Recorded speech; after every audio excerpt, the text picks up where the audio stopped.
یہ ہمارے لیے ایک تنبیہ ہے، یہ واقعہ جو بیان کیا جاتا ہے۔ تو یہ مولانا عبد الباقی کے بارے میں ایک قصہ کتاب میں ہے، واقعہ بہت ہی مشہور ہے۔ وہ واقعہ یہ ہے کہ ایک مرتبہ یہ سفر کر رہے تھے حج کا، حج کرنے کے لیے نکلے ہوئے تھے۔ اب جب حج کرنے کے لیے یہ پہنچ گئے تو اچانک ان کے جو اخراجات تھے، پیسے وغیرہ، وہ ختم ہو گئے۔ مولانا عبد الباقی کے جو پیسے وغیرہ تھے وہ اچانک ختم ہو گئے۔ اب اس کے بعد فاقے میں پڑنے لگے، یہ فاقے کے قریب ہونے لگے، پیسہ ختم ہونے لگا تو فاقے کے قریب پڑنے لگے۔ اب اس کے بعد اچانک وہ جب حج میں پہنچ گئے تھے تو حج کے دوران جب وہ اپنی قیام گاہ بولتے ہیں روم جہاں پہ وہ ٹھہرے ہو یا ہوٹل اس وقت میں جو بھی ہو، تو وہ جا رہے تھے تو راستے میں ان کو ایک تھیلی ملی۔ کیا ملی؟ ایک تھیلی ملی۔ اب وہ تھیلی مولانا عبد الباقی جب اپنے روم میں جا کر کھولتے ہیں، دیکھتے ہیں تو اس میں بہت قیمتی ہار تھا، سونے کا بہت قیمتی ہار تھا۔ اب اس کے بعد مولانا عبد الباقی یہ سمجھتے ہیں، بھائی اس وقت کا مولانا اللہ والے تھے، ہم جیسے نہیں تھے، اس وقت کے مولانا اللہ والے، تقوی والے تھے۔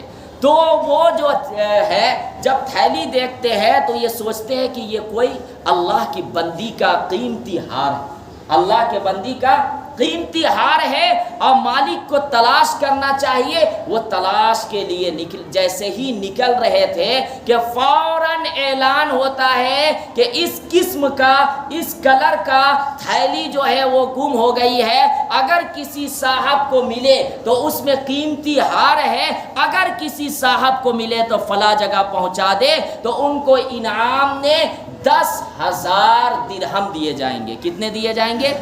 10,000 درہم۔ اور اس وقت کا 10,000 درہم آج کے لاکھوں کے برابر ہے، آج کے لاکھوں کے برابر ہے۔ لیکن یہ مولانا عبد الباقی گئے، مالک کو تلاش کیے اور بغیر پیسے لیے ہوئے واپس چلے گئے۔ پیسہ نہیں لیے، پیسہ کا لالچ نہیں تھا، بس مالک کو وہ قیمتی ہار تھیلی دیے اور وہاں سے چلے گئے۔ اب اس کے بعد کیا ہوا یہ واقعہ دیکھیے، جب یہ واقعہ سنیے گا تب ایمان تازہ ہوگا، تقویٰ کا جذبہ پیدا ہوگا۔ اب اس کے بعد اچانک یہ حج سے فارغ ہونے کے بعد مولانا عبد الباقی اپنے ساتھیوں کے ساتھ کشتی پر سوار ہوتے ہیں، وطن نکلنے کے لیے کشتی پر سوار ہوتے ہیں کہ اچانک کشتی موجوں میں گھس جاتی ہے اور پھنسنے کی وجہ سے کشتی ٹوٹ جاتی ہے۔ کشتی کیا ہوتی ہے؟ ٹوٹ جاتی ہے۔ ساتھی لوگ سب ادھر ادھر بکھر جاتے ہیں۔ مولانا عبد الباقی بھی ایک تختہ کے سہارے، وہ بھی جو ہے دریا کے اس کنارے پر پہنچ جاتے ہیں، ایک جنگل ایریا میں۔ جب وہاں اندر جاتے ہیں تو جنگل سے اندر جاتے تو ایک چھوٹی سی بستی تھی، ایک چھوٹی سی بستی تھی۔ اس چھوٹی سی بستی میں ایک مسجد تھی۔ اب وہ مولانا عبد الباقی پریشانی کے عالم میں وہ مسجد میں چلے جاتے ہیں، قرآن کی تلاوت شروع کرتے ہیں، نماز کے وقت میں نماز پڑھتے ہیں اور اس کے بعد مسجد کی صاف صفائی بھی کرنا شروع کر دیتے ہیں۔ مسجد کی صاف صفائی بھی شروع۔ دیکھیں اتنے بڑے اللہ والے اور مولانا، اور اس کے بعد مسجد کی صاف صفائی، تو یہ ہے تقویٰ۔ یہ کیا ہے؟ تقویٰ۔ ہم لوگ بھی کبھی کبھی سوچتے اچھا مسجد کی صفائی، بھائی مسجد کی صفائی یہ جو کرتے ہیں تکبر ختم ہوتا ہے، گھمنڈ، اور اللہ کے دربار کی، آپ اللہ کے گھر کی مسجد کی صفائی کر رہے ہیں تو مسجد کی صفائی، بھائی ایک واقعہ ہے نا کہ ایک عورت مسجد کی صفائی کر رہی تھی، اس کی وجہ سے اللہ تعالیٰ ان کے گناہوں کو معاف کر کے جنت میں ڈال دیے۔ اللہ تو بہانہ ڈھونڈتے ہیں، ہم لوگ فتویٰ دیتے ہیں، اللہ بہانہ ڈھونڈتا ہے۔ ہم لوگ کیا کہتے ہیں کہ یہ گناہ کر رہا ہے تو اس کی وجہ سے اللہ اس کو جہنم میں ڈال دیں گے۔ بھائی ہم کیا ہوتے ہیں؟ ہمارا کام ہے قرآن و حدیث کی باتیں سنانا، فتویٰ بازی سے بچنا۔ کسی کو جہنمی جنتی کا سرٹیفکیٹ ہم نہیں دے سکتے، اللہ حفاظت عطا فرمائے۔ تو میں یہ عرض کر رہا تھا کہ وہ مسجد میں گئے، قرآن کی تلاوت کیے، نماز پڑھے اور اس کے بعد مسجد کی صاف صفائی کرنے لگے۔ لوگوں نے ان کے اخلاق کو دیکھ کر اور وہ قرآن شریف کا پڑھنا اور اس کے بعد جب تحقیق کیے تو معلوم ہوا کہ یہ عالم دین ہے۔ کیا معلوم ہوا؟ کہ یہ عالم دین ہے۔ اور اس کے بعد لوگوں سے ان سے انسیت، محبت پیدا ہو گئی، عوام کو ان سے محبت پیدا ہو گئی۔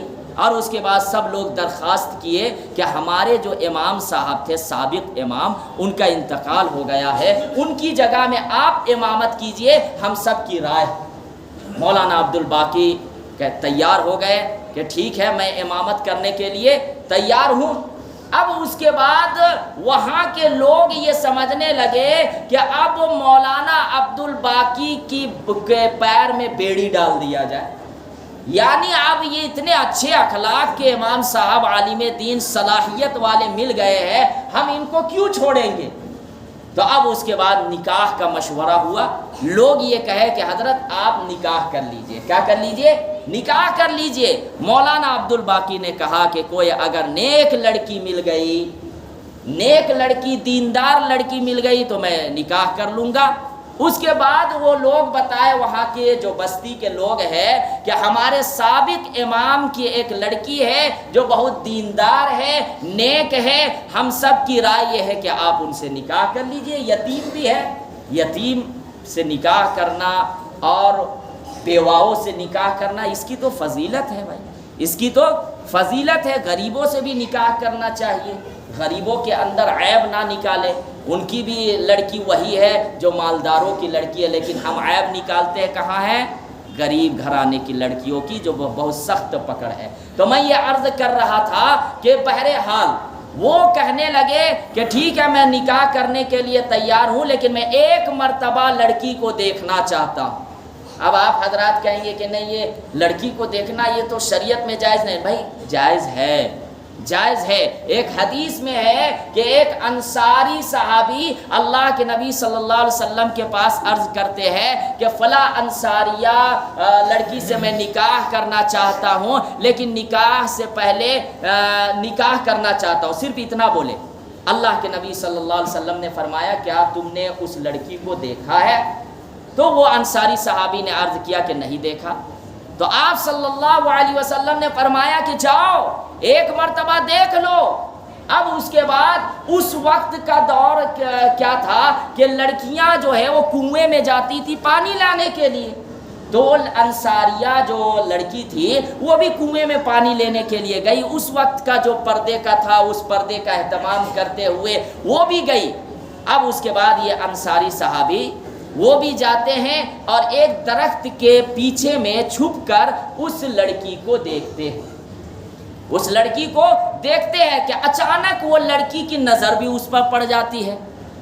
اب وہ انصاریہ اور لڑکی کیا کہنے لگتی ہے کہ تمہیں شرم نہیں آتی کہ تم چھپ کر اور مجھے دیکھ رہے ہو؟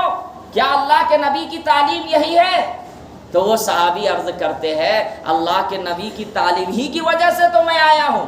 اللہ کے نبی صلی اللہ علیہ وسلم نے فرمایا کہ جاؤ ایک مرتبہ دیکھ لو، اگر تمہاری قسمت میں ہوگی تو ٹھیک ہے، ورنہ فبیہا، وہ تو اللہ کے ہاتھ میں ہے۔ تو اسی وجہ سے میں دیکھنے کے لیے آیا ہوں۔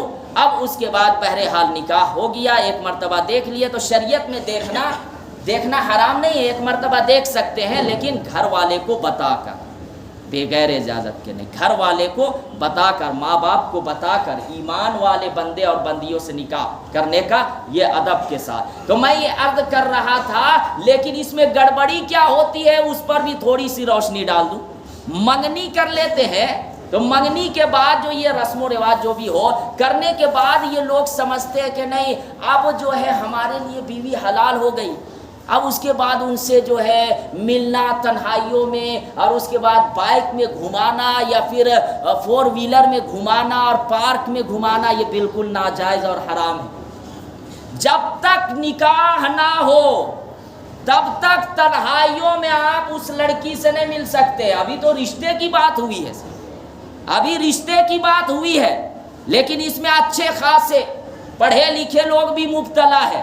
تنہائیوں میں لے جا رہے ہیں، گھما رہے ہیں، پارکوں میں نہیں، نکاح ہو جاوے اس کے بعد آپ شریعت کے مطابق گھومیے پھریے، کون منع کر رہا ہے؟ وہ آپ کی ہے، آپ ان کے ہیں۔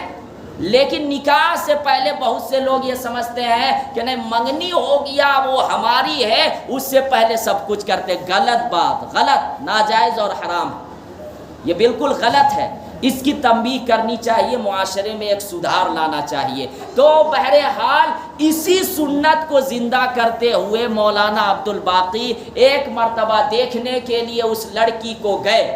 جب لڑکی کو دیکھنے کے لیے گئے تو حیران ہو گئے کہ وہ جو ہار پہنی ہوئی تھی وہ لڑکی، تو مولانا عبدالباقی لڑکی کے طرف کم دیکھ رہے تھے، اس ہار کی طرف زیادہ دیکھ رہے تھے۔ اب لڑکی حیران، وہاں کے لوگ حیران کہ مولانا عبدالباقی کی نظر اس ہار کی طرف آخر کیوں ہے؟ پھر مولانا عبدالباقی نے کہا کہ نکاح کی بات تو بعد میں ہوگی، پہلے یہ بتاؤ کہ یہ ہار کہاں سے آیا، پہلے یہ بتاؤ کہ یہ ہار کہاں سے آیا۔ اس کے بعد پھر وہ لڑکی پورا واقعہ بتاتی ہے کہ یہ ہار میرے والد صاحب کی ہے، یہ ہار میرے والد صاحب کے حج کے دوران میں جب وہ گئے تھے تو یہ ہار جو ہے ان کے ہاتھ سے گم ہو گیا تھا، وہ میرے لیے خریدے تھے، یہ ہار گم ہو گیا تھا۔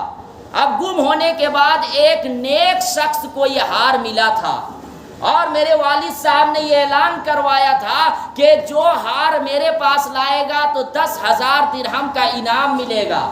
اب اس کے وجہ سے وہ نیک شخص آئے ضرور اور ہار واپس بھی کیے، لیکن پیسہ نہیں لیے، بغیر پیسہ کے لیے ہوئے وہ واپس چلے گئے۔ اسی وقت سے میرے والد صاحب ابو نے یہ نیت کی کہ کہیں بھی وہ آدمی اگر ملے گا تو میں اپنی بیٹی کا نکاح اس سے کراؤں گا، کیونکہ وہ اچھا انسان ہے، نیک انسان ہے کہ ایک تو ہار بھی واپس کیا اور بغیر پیسہ کے لالچ کے، بغیر پیسہ کے لالچ کے۔ تو اسی وجہ سے میرے والد محترم فادر نے یہ نیت کر لی تھی کہ جہاں بھی اس شخص سے ملاقات ہوگی تو میں اپنی بچی کا نکاح کراؤں گا۔ لیکن اتفاقاً یہ ہوا کہ میرے والد صاحب گزر گئے، انتقال فرما گئے۔ اب اس کے بعد مولانا عبدالباقی نے اللہ اکبر کہا کہ وہ جو نیک شخص کا مثال دے رہے تھے آپ کے والد صاحب، وہ میں ہی تھا، میں نے ہی آپ کے ابو کو ہار دیا تھا اور بغیر پیسہ کے میں چلا گیا تھا۔ اب وہاں پہ دیکھیے تقوی اختیار کیے نا، وہ نیت تو نہیں گڑبڑا ہے کہ نہیں یہ ہار چلو ہڑپ لیتے ہیں، بھائی لاکھوں کا ہار ہے، اس سے فقر و فاقہ میرا دور ہو جاوے گا اور اس سے میں ایک مدرسہ مسجد قائم کروں گا، وہ تو نیت نہیں ہوئی، نیت تو نہیں ہوئی۔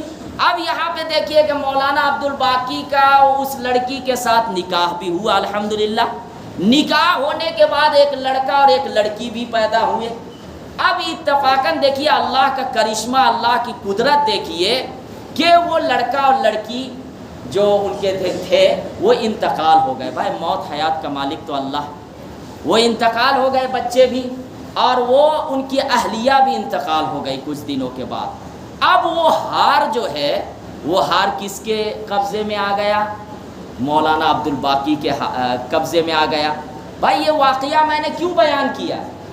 یہاں پہ وہ شروع میں اگر نیت گڑبڑ کرتے، اگر اس ہار کو ہڑپ لیتے تو نہ تو پریشانی میں مولانا عبدالباقی اس بستی میں پہنچتے، نہ تو وہاں امام بنتے، نہ تو اس لڑکی سے نکاح ہوتا، اور لڑکی کے نکاح ہونے کے بعد ان کے گزرنے کے بعد اس ہار کا قبضہ کون آتا؟ بھائی ظاہر سی بات ہے، لڑکی انتقال ہوئی تو ان کے جائیداد ان کے قبضے میں آ گئے۔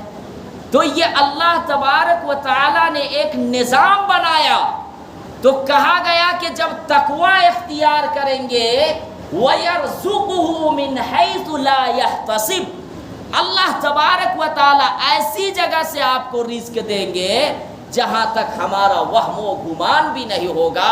اللہ تعالی مجھے بھی اور تمام لوگوں کو سچائی کے ساتھ، امانت داری کے ساتھ تجارت کرنے کا توفیق عطا فرمائے۔ وآخر الدعوانا ان الحمدللہ رب العالمین۔ جو حضرات سنت نہیں پڑھے